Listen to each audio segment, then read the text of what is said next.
Assalamualaikum warahmatullahi wabarakatuh. Perkenalkan, nama aku Rian Adam. Saya Tananda Dinda Sandra. Nama saya Putra Duni Indradi. Nama saya Alvarado.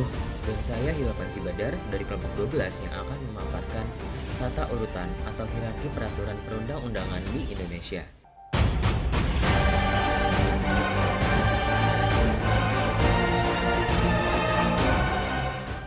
Bagaimana yang telah tercantum di UU nomor 12 tahun 2011, di mana sekarang sudah dilakukan perubahan yang dicantumkan dalam UU nomor 15 tahun 2019.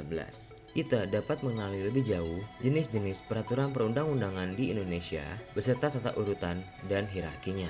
Yang disebut hierarki inilah yang menjadi unsur penting dalam pemenuhan salah satu asas pembentukan peraturan perundang-undangan, yaitu asas lex superiori derogat legi inferiori. Asas ini mendefinisikan bahwasannya peraturan perundang-undangan yang dibuat penguasa lebih tinggi, kedudukannya atau kekuatan hukumnya pun lebih tinggi. Hierarki peraturan perundang-undangan di Indonesia sendiri sudah mengalami beberapa perubahan dari masa ke masa, mulai dari TAP MPRS nomor 12 tahun 1966, TAP MPR nomor 3 tahun 2000, pasal 7 ayat 1 UU nomor 10 tahun 2004, hingga yang sekarang pasal 7 ayat 1 UU 12 tahun 2011. Dapat ditinjau dalam pasal 7 ayat 1 Undang-Undang nomor 12 tahun 2011 telah disebutkan jenis dan hierarki peraturan perundang-undangan yang ada di Indonesia, yang mana terdiri atas yang pertama Undang-Undang Dasar Negara Republik Indonesia tahun 1945, yang kedua ketetapan MPR,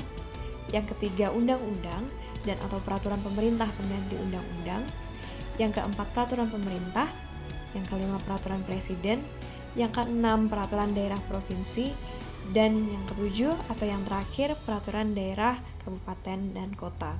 Ada pula peraturan perundang-undangan yang tidak secara tegas disebutkan dalam pasal tersebut, seperti misalnya peraturan menteri ataupun peraturan desa, yang bila dicerminkan kembali pada pasal selanjutnya yaitu pasal 8 Undang-Undang nomor 12 tahun 2011, peraturan tersebut tetap memiliki kekuatan hukum yang bersifat mengikat dan diakui keberadaannya.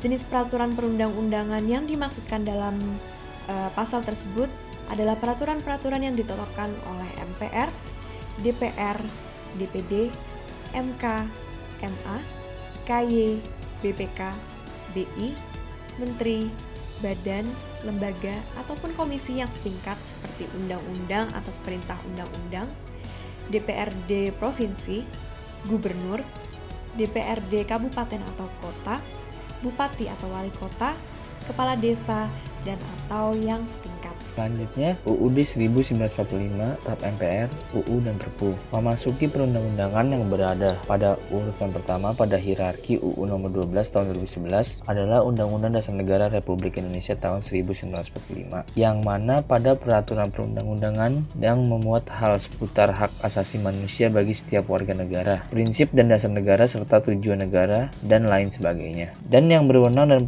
penetapan pengesahan UUD 1945 adalah MPR dan terdiri dari anggota DPR dan DPD. Pada urutan kedua, pada hierarki perundang-undangan Indonesia terdapat ketetapan MPR, di mana disahkan oleh MPR bercermin pada TAP MPR nomor 1 tahun 2003 tentang pengajuan terhadap materi dan status hukum ketetapan Majelis Permusyawaratan Rakyat sementara, dan ketetapan Majelis Permusyawaratan konteks yang dimaksud pada kata ketetapan MPR pada pasal 7 ayat 1 UU nomor 12 tahun 2011, termasuk dengan ketetapan MPR sementara dan ketetapan MPR yang masih berlaku dari tahun 1960 hingga 2002. Selanjutnya pada urutan ketiga yaitu undang-undang dan peraturan pemerintah.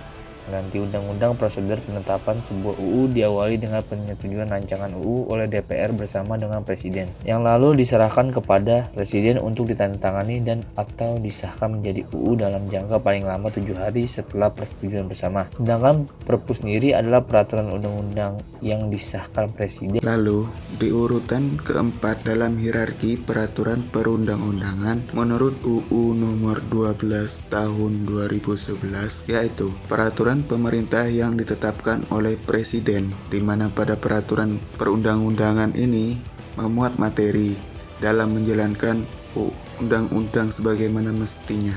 Dengan pernyataan ini dapat disimpulkan bahwa peraturan pemerintah dan undang-undang tidak boleh tumpang tindih maupun bertolak belakang.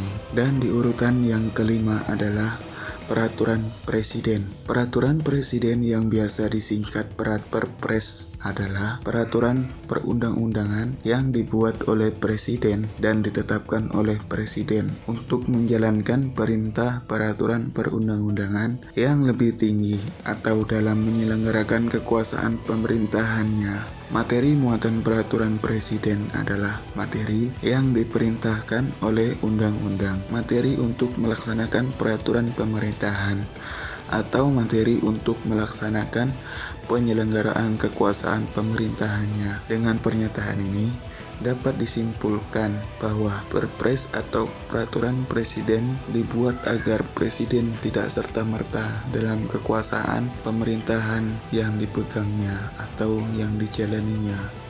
Pada urutan ke-6, terdapat peraturan daerah provinsi atau Perprov yang memuat isi dalam rangka penyelenggaraan otonomi daerah provinsi dan tugas pembantu daerah provinsi, serta menampung kondisi khusus daerah provinsi atau penjabaran peraturan perundang-undangan yang lebih tinggi yang dibentuk oleh DPRD provinsi dan gubernur, kemudian diserahkan langsung kepada ketua DPRD provinsi kepada gubernur sehingga disahkanlah suatu perda provinsi atau Perprov. Untuk urutan terakhir diduduki perda kabupaten, daerah atau kota. Sama dengan perda provinsi, perda daerah kabupaten atau kota juga memuat isi materi dalam rangka penyelenggaraan otonomi daerah kabupaten serta tugas pembantu daerah kabupaten. Dalam hal ini, perda menampung kondisi khusus daerah kabupaten atau penjabaran lebih lanjut mengenai peraturan perundang-undangan yang lebih tinggi. Rancangan perda disetujui bersama DPRD kabupaten dan juga bupati, kemudian diserahkan langsung kepada ketua DPRD kabupaten dan bupati sehingga disahkanlah suatu perda daerah atau perda kabupaten. Ada pula yang tertera dalam pasal 9 Undang-Undang Nomor 12 Tahun 2011 yang menjelaskan mengenai keberadaannya uji materi atau yang biasa disebut dengan judicial review.